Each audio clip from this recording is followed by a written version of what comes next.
Next topic ਆਪਣਾ ਹੈਗਾ ratio analysis.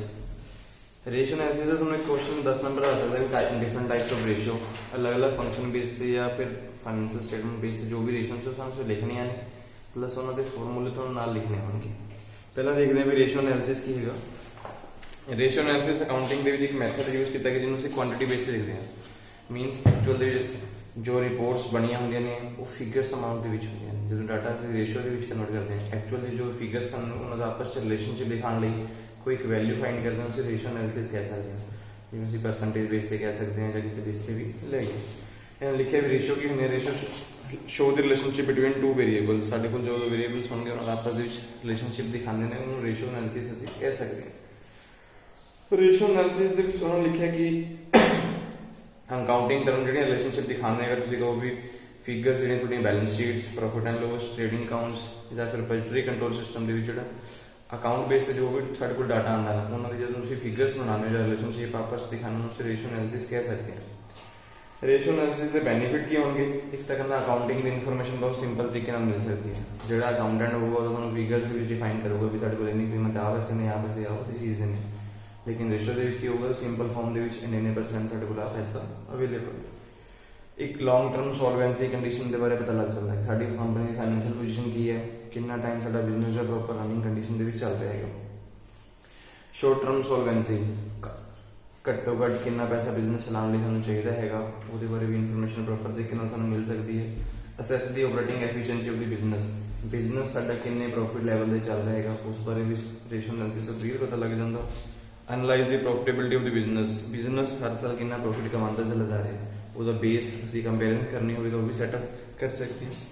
Help in comparative analysis interfirm and intrafirm. ਅਗਰ ਤੁਸੀਂ ਮੰਨ ਲਓ ਇੰਟਰਫਰਮ ਦੇ ਵਿੱਚ ਕੋਈ ਐਨਾਲਿਸਿਸ ਕਰਨਾ ਹੋਵੇ, ਇੰਟਰਫਰਮ ਸਮਝਦੇ ਹੋ ਕਿ ਆਪਣੀ ਕੰਪਨੀ ਨਾਲ ਕੋਈ ਹੋਰ ਸਬ ਪਾਰਟਸ ਕੰਪਨੀ ਜੁੜੀਆਂ ਨੇ ਉਹਨਾਂ ਨਾਲ ਕੰਪੈਰੀਜ਼ਨ ਕਰਨਾ ਉਹ ਵੀ ਕਰ ਸਕਦੇ ਹੋ।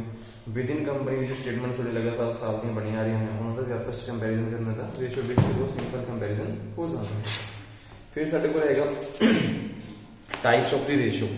Different types of the ratio ਸਾਡੇ ਕੋਲ ਹੈਗੀਆਂ अलग अलग बेस ਦੇ ਉੱਪਰ ਨੇ। Based on the financial statement, based on the function. ਸਾਨੂੰ ਸਾਰੀਆਂ ਹੀ ਰੇਸ਼ੀਓ ਦਾ ਨਾਮ ਵੀ ਰੱਖਣਾ ਉਹਨਾਂ ਦੇ ਫਾਰਮੂਲੇ ਸਿਰਫ ਯਾਦ ਰੱਖਣੇ ਨੇ। ਕੋਈ ਪ੍ਰੈਕਟੀਕਲ ਕੁਐਸਚਨ ਕੁਝ ਨਹੀਂ ਹੈ ਇਹਦੇ ਵਿੱਚ। ਸਭ ਤੋਂ ਪਹਿਲਾਂ ਆ ਗਈ based on the financial statement. Financial statement base ਦੀ ਕਿਹੜੀ ਸਟੇਟਮੈਂਟ ਨੇ? ਇਨਕਮ ਸਟੇਟਮੈਂਟ ਜੋ ਕੰਪਨੀ ਦੀ ਇਨਕਮ ਨੂੰ ਰਿਪਰੈਜ਼ੈਂਟ ਕਰਦੇ ਨੇ, ਜਿਵੇਂ ਗ੍ਰੋਸ ਪ੍ਰੋਫਿਟ ਰੇਸ਼ੀਓ ਹੋਗੀ, ਪ੍ਰੋਫਿਟ ਐਂਡ ਲਾਸ ਰੇਸ਼ੀਓ ਹੋਗੀ। ਉਸ ਤੋਂ ਬਾਅਦ ਹੈਗੀ balance sheet ratio. Balance sheet ratio ਦੇ ਵਿੱਚ ਸਾਡੇ ਕੋਲ ਸ਼ਾਰਟ ਟਰਮ, ਲੌਂਗ ਟਰਮ ਡੈਬਟ ਰੇਸ਼ੀਓ ਆ ਸਕਦੀਆਂ ਨੇ, ਕ੍ਰੈਡਿਟਰ ਰੇਸ਼ੀਓ ਆ ਸਕਦੀਆਂ ਨੇ, ਡੈਬਟ ਇਕੁਇਟੀ ਰੇਸ਼ੀਓ ਆ ਸਕਦੀਆਂ ਨੇ। ਉਸ ਤੋਂ ਬਾਅਦ ਇੰਟਰ ਸਟੇਟਮੈਂਟ ਅਸੀਂ ਕਹਿ ਸਕਦੇ ਹਾਂ ਸਟਾਕ ਟਰਨਓਵਰ, ਡੈਬਟਰ ਟਰਨਓਵਰ, ਕਿੰਨੀ ਕੈਪੀਟਲ ਸਾਨੂੰ ਕੋਲ ਕੈਪੀਟਲ ਟਰਨਓਵਰ ਇਕੁਏਸ਼ਨ ਰੇਸ਼ੀਓ ਸਾਰੀਆਂ ਆ ਸਕਦੀਆਂ ਨੇ। ਉਸ ਤੋਂ ਬਾਅਦ ਹੈਗੀ based on the function. Means company ਜੋ ਕੰਮ ਕੰਪਲੀਟ ਕਰਦੀ ਹੈ ਉਸ ਬੇਸ ਤੇ ਕਿਹੜੀ ਰੇਸ਼ੀਓ ਹੋਣਗੀਆਂ। ਪਹਿਲਾ ਰੇਸ਼ੀਓ ਹੈਗੀ ਸਾਡੀ ਸੋਲਵੈਂਸੀ ਪੋਜੀਸ਼ਨ ਬੇਸ ਤੇ, ਸ਼ਾਰਟ ਟਰਮ ਸੋਲਵੈਂਸੀ, ਲੌਂਗ ਟਰਮ ਸੋਲਵੈਂਸੀ। फिर है बेस्ड ऑन दी प्रॉफिटेबिलिटी से कह सकते हैं भी gross profit ratio, net profit ratio. Based on the firm effectiveness का मतलब की हो गया कि कंपनी की टर्नओवर रेशियो ही आती है भी कंपनी अपने पैसे को कितनी जल्दी कैश के कन्वर्ट कर दी है। स्टॉक टर्नओवर रेशियो कह सकते हैं, डेब्टर टर्नओवर रेशियो कह सकते हैं, क्रेडिटर टर्नओवर रेशियो कह सकते हैं। कैपिटल स्ट्रक्चर रेशियो हो गया थोड़ी सब तो पहला लीवरेज रेशियो, ਜਿਹੜਾ ਪੈਸਾ ਤੁਸੀਂ ਕੰਪਨੀ 'ਚ ਲਗਾਉਂਦੇ ਹੋ ਉਹਨੂੰ ਤੁਸੀਂ ਕਿਸ ਤਰ੍ਹਾਂ ਪ੍ਰੋਪਰ ਤਰੀਕੇ ਨਾਲ ਯੂਜ਼ ਕਰਨਾ ਹੈ, ਤੁਹਾਨੂੰ ਪੈਸੇ ਤੋਂ ਪੈਸਾ ਜਨਰੇਟ ਹੋ ਰਿਹਾ ਹੈਗਾ। ਫਿਰ ਹੈਗੀ ਕਵਰੇਜ ਰੇਸ਼ੀਓ ਮੀਨਸ ਤੁਸੀਂ ਜੋ ਪੈਸਾ ਹੈਗਾ ਉਹਨੂੰ ਆਪਣੇ ਪੂਰੇ ਬਿਜ਼ਨਸ ਨੂੰ ਕਿੰਨਾ ਉਹਨੂੰ ਕਵਰ ਕਰ ਰਹੇ ਹੋ, ਉਹ ਵੀ ਤੁਹਾਡੀ ਕਵਰੇਜ ਰੇਸ਼ੀਓ ਆਉਂਦੀ ਹੈ। ਸਾਰੀਆਂ ਰੇਸ਼ੀਓ ਦੇ ਅੱਗੇ ਫਾਰਮੂਲੇ ਸਾਨੂੰ ਡਿਫਾਈਨ ਕੀਤੇ ਹਨ। ਸਭ ਤੋਂ ਪਹਿਲਾਂ ਲਿਕੁਇਡਿਟੀ ਰੇਸ਼ੀਓ ਦੀ ਬਾਰੇ ਗੱਲ ਕਰਦੇ ਹਾਂ। ਲਿਕੁਇਡਿਟੀ ਰੇਸ਼ੀਓ ਤੋਂ ਸਮਝਦੇ ਹੋ ਵੀ ਜਿਹੜਾ ਸਾਡੇ ਕੋਲ ਨੌਨ ਕਰੰਟ ਐਸੈਟਸ ਨੇ ਉਹਨਾਂ ਨੂੰ ਕਿੰਨੀ ਜਲਦੀ ਕੈਸ਼ ਦੇ ਵਿੱਚ ਕਨਵਰਟ ਕਰਿਆ ਜਾ ਸਕਦਾ, ਉਹਨੂੰ ਅਸੀਂ ਲਿਕੁਇਡੇਸ਼ਨ ਲੈਵਲ ਕਹਿੰਦੇ ਹੈਗੇ। ਮੋਸਟਲੀ ਕੰਪਨੀ ਕੋਸ਼ਿਸ਼ ਕਰਦੀ ਹੈ ਕਿ ਸਾਡੇ ਕੋਲ ਹਮੇਸ਼ਾ ਕਰੰਟ ਐਸੈਟ ਦੇ ਵਿੱਚ ਹੀ ਪੈਸਾ ਹੋਵੇ, ਜ਼ਿਆਦਾਤਰ ਕੈਸ਼ ਦੇ ਵਿੱਚ ਹੋਵੇ, ਬੈਂਕ ਬੈਲੈਂਸ ਦੇ ਵਿੱਚ ਹੋਵੇ, ਕਿਉਂਕਿ ਜੋ ਤੁਹਾਡੇ ਕੋਲ ਲਿਕੁਇਡ ਐਸੈਟ ਦੇ ਵਿੱਚ ਪੈਸਾ ਹੋਊਗਾ ਉਹਨੂੰ ਤੁਸੀਂ ਯੂਜ਼ ਕਰ ਸਕਦੇ ਹੋ। ਅਗਰ ਉਹ ਨਾ ਹੋਇਆ ਲਿਕੁਇਡ ਦੇ ਵਿੱਚ ਨੌਨ ਕਰੰਟ ਐਸੈਟਸ ਹੋਈਆਂ ਤਾਂ ਤੁਹਾਨੂੰ ਐਕਚੁਅਲ ਦੇ ਜਦੋਂ ਕੈਸ਼ ਦੇ ਵਿੱਚ ਕਨਵਰਟ ਕਰਨਾ ਹੈ ਉਹ ਅਮਾਊਂਟ ਨਹੀਂ ਮਿਲੂਗੀ ਜੋ ਤੁਹਾਡੀ ਬੁੱਕਸ ਦੇ ਵਿੱਚ ਸ਼ੋ ਕਰ ਰਹੀ ਹੈ। ਐਗਜ਼ਾਮਪਲ ਅਸੀਂ ਕਹੀਏ ਵੀ ਸਾਡੇ ਕੋਲ ਸਟਾਕ ਪਿਆ ਹੈ, ਸਟਾਕ 5 ਲੱਖ ਦਾ ਪਿਆ, ਐਮਰਜੈਂਸੀ ਬੇਸ ਤੇ ਤੁਹਾਨੂੰ ਪੈਸੇ ਦੀ ਲੋੜ ਪੈ ਜੇ ਤੁਸੀਂ 5 ਲੱਖ ਦਾ ਸਟਾਕ 5 ਲੱਖ ਤਾਂ ਨਹੀਂ ਕਮਾ ਸਕਦੇ, ਮੇ ਵੀ ਤੁਹਾਨੂੰ ਘੱਟ ਵੈਲਿਊ ਮਿਲੂਗੀ। ਇਸ ਲਈ ਕਹਿੰਦੇ ਨੇ ਕੰਪਨੀ ਆਲਵੇਸ ਵੀ ਲਿਕੁਇਡੇਸ਼ਨ ਲੈਵਲ ਪ੍ਰੋਪਰ ਬਣਿਆ ਰਹਿਣਾ ਚਾਹੀਦਾ ਵੀ ਸਾਡੇ ਕੋਲ ਇਹ ਨਾ ਹੋਵੇ ਕੈਸ਼ ਦੀ ਕਮੀ ਹੋ ਜਾਏ ਜਾਂ ਬੈਂਕ ਬੈਲੈਂਸ ਦੀ ਕਮੀ ਹੋ ਜਾਏ। ਇਸ ਬੇਸ ਤੇ ਜਿਹੜੀ ਉਹਨਾਂ ਨੇ ਰੇਸ਼ੀਓ ਬਣਾਈ ਹੈ ਸਭ ਤੋਂ ਪਹਿਲਾਂ ਹੈਗੀ ਕਰੰਟ ਰੇਸ਼ੀਓ। ਕਰੰਟ ਰੇਸ਼ੀਓ ਕੀ ਹੋਊਗੀ? Current asset divide by current liability. ਜਿੰਨੀਆਂ ਵੀ ਕੰਪਨੀ ਦੀ ਐਸੈਟਸ ਹੋਣਗੀਆਂ ਕਰੰਟ ਐਸੈਟਸ ਉਹਨਾਂ ਨੂੰ ਕਰੰਟ ਲਿਆਬਿਲਿਟੀ ਨਾਲ ਡਿਵਾਈਡ ਕਰੋਗੇ ਤਾਂ ਤੁਹਾਡੇ ਕੋਲ करंट एसेट आ जाएगी। फिर थोड़े को लगी liquid ratio. Liquid asset ratio होगा quick assets divide by current liability. Quick assets कितनी होंगी कंपनी का कैश बैलेंस, बैंक बैलेंस या फिर थोड़ा जो भी रिसीवेबल होगा। उस तो बाद थोड़े को हैगी इन्होंने कैश या फिर लिक्विड रेशियो। कैश या लिक्विड रेशियो सेम वही रेशियो दोबारा तो नाम चेंज किया है, cash plus bank balance plus market security, जिहड़ा पैसा तुसीं इजीली रिसीव कर सकते हो। इस तो बाद थोड़े को दूसरी रेशियो आंदियां ने turnover ratio. Turnover ratio मीनस company की ओवरऑल सेल परचेज जो भी असीं कह सकते हैं पूरे साल की सेल जो हम टर्नओवर रेशियो कह सकते हैं। उस तो इलावा कंपनी जिहड़े अपने पैसे किसी को उधार ते देने ने या किसी तो पैसे लैने ने उन्होंने किन्ने टाइम के रिकवर करती है, उन्होंने भी असीं टर्नओवर रेशियो के लै सकते हैं। सब तो पहले आ रही है inventory turnover ratio. Inventory turnover ratio असीं किस तरह फाइंड कर सकते हैं, कंपनी का opening stock plus closing stock उन्होंने दोनों डिवाइड करांगे तो साडे कोल एवरेज स्टॉक आ जाऊगा, उन्होंने असीं इन्वेंटरी टर्नओवर रेशियो दे विच ले सकते हैं। इन्वेंटरी रेशियो बारे में सब तो पहले क्या है भी कंपनी का टोटल जिहड़ा स्टॉक है असीं देखांगे किन्ने डेज से किन्ने टाइम पीरियड दे विचों कन्वर्ट कर देने। मान लो एग्जांपल पूरे साल का 352 दिन डिवाइड कर देंगे स्टॉक टर्नओवर रेशियो के नाल। फिर उस तो बाद है साडे कोल डेब्टर्स। डेब्टर्स की रेशियो की होगी नैट क्रेडिट सेल। कंपनी जिन्नी उधार से सेल करती है उन्होंने डिवाइड कर दोगे तुसीं अकाउंट रिसीवेबल, जिन्ने थोड़े पैसे रिसीवेबल वाले है उहदे नाल। उस तो बाद साडे कोल रेशियो जिहड़ी आ रही है क्रेडिटर टर्नओवर रेशियो। क्रेडिटर होंदे ने भी जिन्हां नूं तुसीं पैसा देना है उन्होंने किन्ने टाइम दे विच कन्वर्ट कर दो भी जिहदा पैसा देना है, इह तां नहीं उधार ते पेंडिंग रखी है। क्रेडिटर की टर्नओवर रेशियो है नैट क्रेडिट परचेज, जिन्नी उधार से समान खरीदिया उन्होंने एवरेज अकाउंट्स पेबल, जिन्ने थोड़े पूरे साल के एवरेज बनते उन्होंने डिवाइड कर देंगे। फिर थोड़े को रेशियो जी आ रही ने उस तो बाद है प्रॉफिटेबिलिटी रेशियो। कंपनी के जोड़े प्रॉफिट्स होंगे उहदियां भी अलग अलग रेशियो होंदियां ने। प्रॉफिट की भी सब तो पहला रेशियो आती है gross profit ratio. Gross profit company का कितना करते हैं, gross profit divide by sale multiply by 100। उस तो बाद थोड़े को हैगी है ऑपरेटिंग रेशियो। ऑपरेटिंग रेशियो होगी रिलेशनशिप जी दिखाती है ऑपरेटिंग कॉस्ट से कंपनी की सेल के बीच। कंपनी की total operating cost divide by net sales multiply by 100। जी ऑपरेटिंग कॉस्ट होगी उन्होंने किस तरह दिखा सकते हैं, कंपनी जिन्ने गुड्स सेल कर रही है प्लस वो जो खर्चे लग रहे हैं उन्होंने प्लस करेंगे। फिर है operating profit ratio. Operating profit ratio means company का operating profit divide by net sales. Net profit company का net profit divide by sale multiply by 100। Dividend yield ratio. Dividend समझ लगी होंगे जो कंपनी शेयर होल्डर्स होंगे जो equity shareholder plus preference shareholder से उन्होंने जो इंटरेस्ट देंगे उन्होंने नेम है डिविडेंड कहते हैं। डिविडेंड यील्ड रेशियो जी होगी वो कंपनी दिखाती है कि एक्चुअल कंपनी पूरे साल में डिविडेंड किस बेस से देगी की रेशियो ऑफ सेल। इधर अगर रेशियो कढ़नी है तो annual dividend divide by market price पर शेयर के ऊपर मार्केट की कीमत चल रही है प्लस एनुअल तुम डिविडेंड कितना दे रहे हो तो रेशियो इस बेस कटी जा सकती है। फिर है कंपनी की सोलवेंसी रेशियो या फिर लीवरेज रेशियो। कंपनी अपने एक्चुअल जो पैसा उन्होंने इन्वेस्टमेंट किया उन्होंने किस तरह प्रॉपर बिजनेस यूज कर रहे हैं वो रेशियो लीवरेज रेशियो या फिर सोलवेंसी रेशियो भी कह सकते हैं। सोलवेंसी के सब तो पहला रेशियो आ रही है डेब्ट इक्विटी रेशियो। डेब्ट इक्विटी रेशियो दो प्रकार देखी जाती है, लॉन्ग टर्म डेब्ट, शॉर्ट टर्म डेब्ट। डेब्ट का मतलब है डिबेंचर्स जो मैक्सिमम कंपनी एक्चुअल मार्केट अपना पैसा यूज करती है मार्केट जो इकट्ठा करके। लॉन्ग टर्म डिबेंचर रेशियो देखोगे तो long term debentures divide by company network या फिर असं कह सकते हैं शेयर होल्डर्स फंड, जिन्हें शेयर होल्डर के फंड ने उन्होंने डिवाइड कर सकते हैं। एक साढ़े को लगी है proprietary ratio. Proprietary ratio relationship दिखाती है कि कंपनी के ओनर का कॉन्ट्रीब्यूशन या टोटल वॉल्यूम की एसेट्स। कंपनी की कुल जिन्नियां कंपनी ने एसेट्स ने प्लस कंपनी के ओनर ने कितना पैसा लगाया वो प्रोप्राइटरी रेशियो रिप्रेजेंट करूगी। इन अगर तुम कैलकुलेट करना तो proprietary fund divide by the company total assets. फिर साढ़े को है डेब्ट रेशियो। डेब्ट रेशियो कंपनी के लॉन्ग टर्म डेब्ट जो होंगे आपस टोटल एसेट्स रिलेशनशिप दिखाऊगी। इसका फॉर्मूला भी सेम बनता है, long term debts divide by the total assets. फिर साढ़े को लगी कवरेज रेशियो। कवरेज रेशियो हमेशा कंपनी की सोलवेंसी कंडीशन दिखाती है मीन बाई का भी कंपनी जिदा की कोई कंडीशन अगर एमरजेंसी पैसे की लड़ हो तो किस तरह कवर कर सकते हैं। ये ना हो कि बिजनेस लिक्विडेशन लैवल भी चला जाए। सब तो पहले है interest coverage ratio. Interest coverage ratio करनी है तो कंपनी का net profit before paying the income tax. जब जो भी कंपनी के टैक्स होंगे ने वो पे करने तो पहला ਅਸੀਂ ਰੇਸ਼ੋ ਕੱਢ ਸਕਦੇ ਹਾਂ net profit before interest tax fixed interest charges, ਜਿੰਨਾ ਕੰਪਨੀ ਪੂਰਾ ਇੰਟਰਸਟ ਚਾਰਜ ਕਰਦੀ ਉਹਦੇ ਨਾਲ ਡਿਵਾਈਡ ਕਰਕੇ। ਫਿਰ ਹੈਗੀ dividend coverage ratio. Dividend coverage ratio ਵੀ ਅਸੀਂ ਕਿਸ ਤਰ੍ਹਾਂ ਕੈਲਕੂਲੇਟ ਕਰਾਂਗੇ, ਕੰਪਨੀ ਦਾ ਜੋ अर्निंग होगी आफ्टर टैक्स, जो मीनस कंपनी ने प्रॉफिट कमाया है after tax divide by the preference dividend, Jinnah preference dividend pay करोगे। फिर उस तो बाद साडे कोल लास्ट एक आंदा है डिपेंडेंट एनालिसिस। कई बार तुहानू ये क्वेश्चन लग तो दे देंगे, वैसे तो मेन क्वेश्चन इस टॉपिक का ही आंदा है type of different type of ratio लिखो। रेशियो लिखनी है उन्होंने फॉर्मूला वो लिखे उन्होंने इस डेफिनेशन के कन्वर्ट कर सकते हैं। लास्ट एक क्वेश्चन आंदा है डिपेंडेंट एनालिसिस। डिपेंडेंस एनालिसिस की हैगा भी extend examination return on equity. ਅਸੀਂ देखते हैं कि ਸਾਡਾ रिटर्न ऑन इक्विटी की जो ਅਸੀਂ कोई पैसा लगा रहे हैं या किसी कोई इन्वेस्टमेंट कर रहे हैं ਉਹਦੇ ਤੋਂ ਤੁਸੀਂ ਕਿੰਨਾ ਰਿਟਰਨ ਲੈ ਕੇ ਆਣਾ, ਇਸ ਐਨਾਲਿਸਿਸ ਨੂੰ ਡਿਪੈਂਡੈਂਟ ਐਨਾਲਿਸਿਸ ਕਹਿ ਸਕਦੇ ਹਾਂ।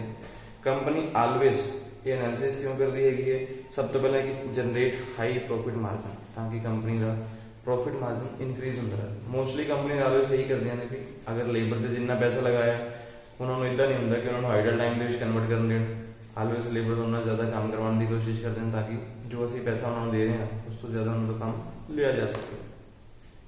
Effectively uses its assets to generate more sales. Company ਨੇ ਜੋ ਐਸੈਟਸ ਨੇ, ਅਸੀਂ ਕਹੀਏ ਜੋ ਫਿਕਸ ਐਸੈਟਸ ਨੇ ਜਾਂ ਫਿਰ ਕੰਪਨੀ ਕੋਲ ਕਲੋਜ਼ਿੰਗ ਸਟਾਕ ਵਗੈਰਾ ਨੇ, ਉਹਨਾਂ ਨੂੰ ਕਿੰਨੀ ਜਲਦੀ ਸੇਲ ਦੇ ਲਈ ਯੂਜ਼ ਕਰਿਆ ਜਾਵੇ, ਕਿਉਂਕਿ ਅਗਰ ਤੁਹਾਡੇ ਕੋਲ ਸਟਾਕ ਪਿਆ ਹੋਊਗਾ ਜਿੰਨੀ ਜਲਦੀ ਗੁੱਡਸ ਚ ਕਨਵਰਟ ਕਰੋਗੇ ਉਨੀ ਜਲਦੀ ਉਹਨਾਂ ਦੀ ਸੇਲ ਹੋ ਸਕਦੀ ਹੈ। ਜੋ ਐਸੈਟਸ ਹੋਣਗੇ ਉਹਨਾਂ ਦੀ ਪ੍ਰੋਪਰ ਯੂਸੇਜ ਕੀਤੀ ਜਾਵੇ। एग्जाम्पल कंपनी की मशीन चलाना सी कई डेली का टारगेट है भी 8 या 10 घंटे चल सकती है, असं उन्होंने उसी तरह ही चलाइए, जरूरी नहीं कि ज़्यादा टाइम चलाइए तो बेनिफिट सूँ ज़्यादा ले सके। Has a high financial leverage. Company की जो लीवरेज वैल्यू है वो फाइनेंशियल वैल्यू प्रॉपर हाई हो गई, कभी भी कंडीशन इदा नहीं आएगी कंपनी को पैसे की रिक्वायरमेंट ज़्यादा हो जाए। एट ए टाइम से जो पैसे रिक्वायरमेंट हो कंपनी को ऑलवेज अवेलेबल हो गई, इसलिए डिपेंडेंट एनालिसिस करते हैं।